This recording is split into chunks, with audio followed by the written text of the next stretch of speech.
you the one I've been hearing about? The one that's looking all over for Fallon? That's right. I'm Fallon. Then you're the one I'm looking for. We ever met before? No. Then what's our quarrel? No quarrel. They say you're faster than me. Just that. Just that. And you aim to find out if it's true. Fastest badass bad guys in westerns. The good guys have their work cut out for themselves. For filmmakers to make compelling stories, they need more than just good guys. They wouldn't have much to do if they didn't have the threat of the black hat villain. And of course they have to add the threat of fast draw bad guys. Today, let's take a look at some badass bad guys that kept the white hat good guys on their toes. Let me know your thoughts in the comments.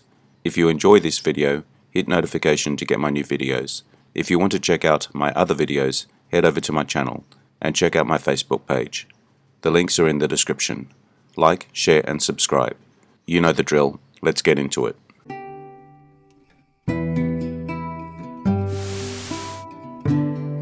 Henry Fonda, Once Upon a Time in the West, 1968. A spaghetti western directed by Sergio Leone. Henry Fonda originally turned down the role of Frank. Leone flew to the United States and met with Fonda, who asked why he was wanted for the film. Leone replied, "Picture this. The camera shows a gunman from the waist down, pulling his gun and shooting a running child. The camera pans up to the gunman's face, and it's Henry Fonda." Until then, with one exception, Fonda had only been cast in good guy roles. Leone wanted the audience to be shocked.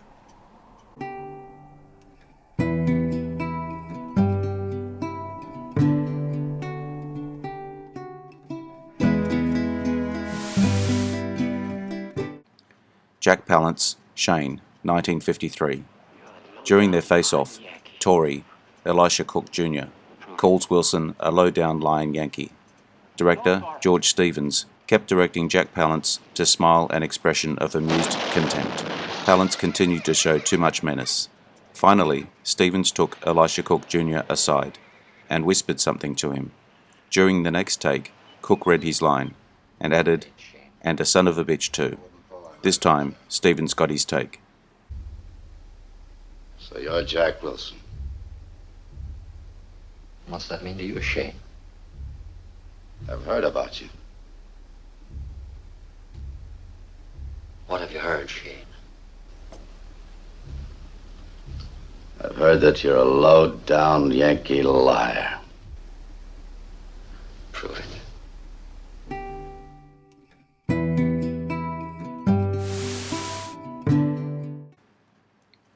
Yul Brynner, Westworld, 1973. A science fiction western written and directed by Michael Crichton. The film follows guests visiting an interactive amusement park containing lifelike androids that unexpectedly begin to malfunction. The film stars Yul Brynner as the android in the amusement park, with Richard Benjamin and James Brolin as guests of the park. The robot that Yul Brynner portrays is a homage, spoof, of his character Chris from The Magnificent Seven, 1960, and wears the same costume.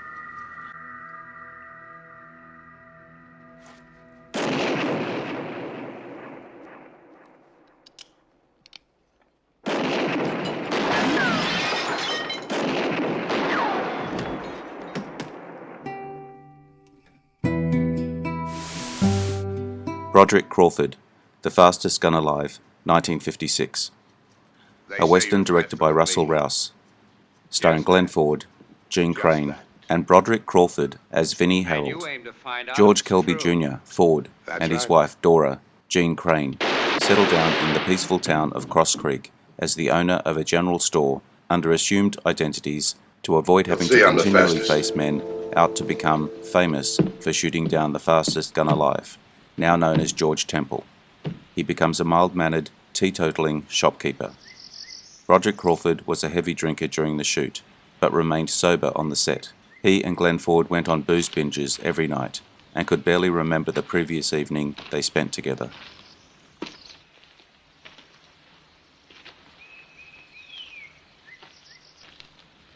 By what name are you called? Kelby. George Kelby.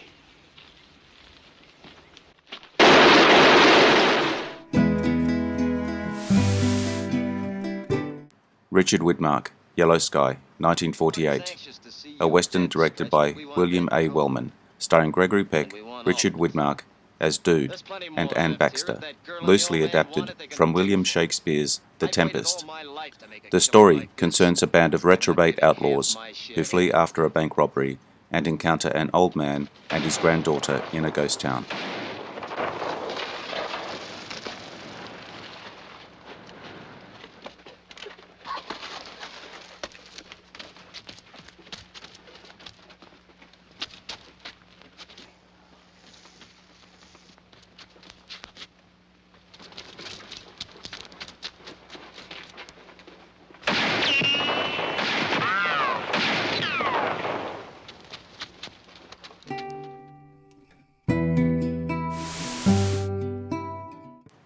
Michael Biehn, Tombstone, 1993.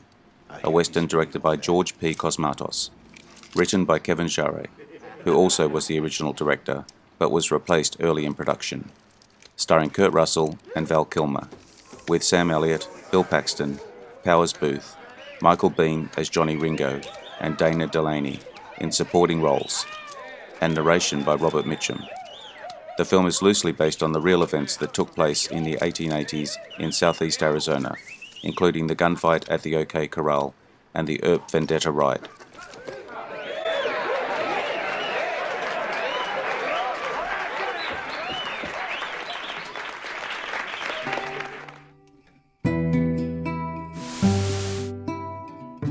John Russell as Marshall Stockburn, Pale Rider, 1985. A western produced and directed by Clint Eastwood, who also stars in the lead role.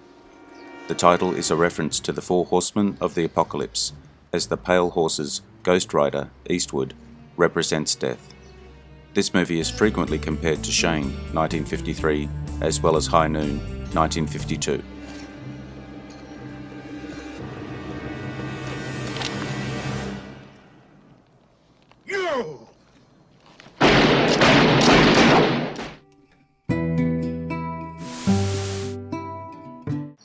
Jack Elam, Rawhide, 1951.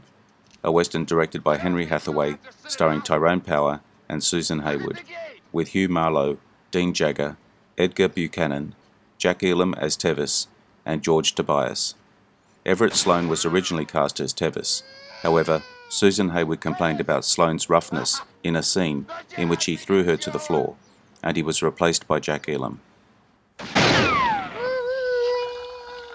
Tevis! Throw down that gun! Walk towards me with your hands up!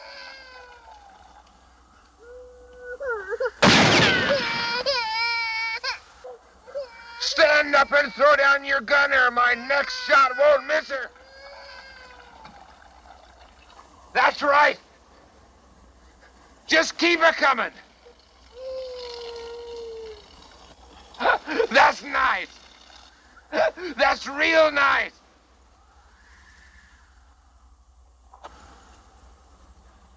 Let me see how much guts you got. Keep it coming. Keep it coming.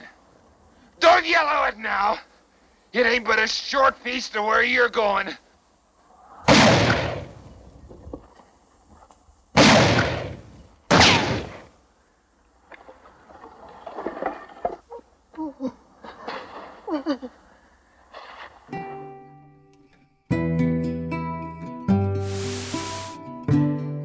Lee Marvin, The Man Who Shot Liberty Valance, 1962.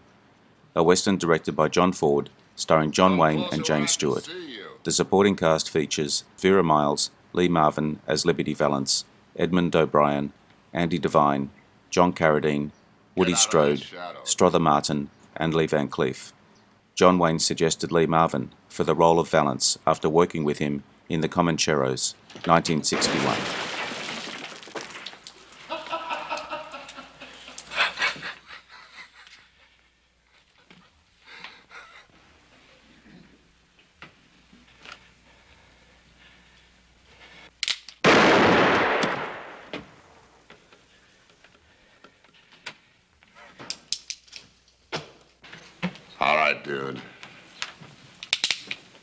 This time, right between the eyes.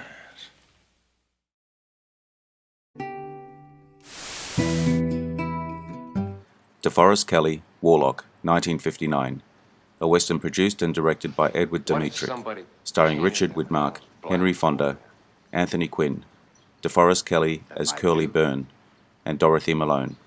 Kelly famously told an anecdote about the filming of this movie in his later years, about the time Princess Sophia of Greece was visiting the set, and Kelly flubbed a scene by falling over a chair onto his backside, saying, "Oh shit," in front of the princess. Henry Fonda told him not to worry about it, because he had danced with the princess and ascertained that she had no idea what shit meant. This did not stop Kelly from getting a standing ovation at the commissary when the cast and crew broke for lunch. I hope you enjoyed the video. Let me know what you think in the comments. I appreciate your likes, shares, and subscribers. Hit the notification button to get my new videos. Take a look at my channel and check out my Facebook page. The links are in the description. I am Wrangler. Bye for now. See you again soon. That wasn't so hard, was it, Mark? You know, I thought they'd never leave.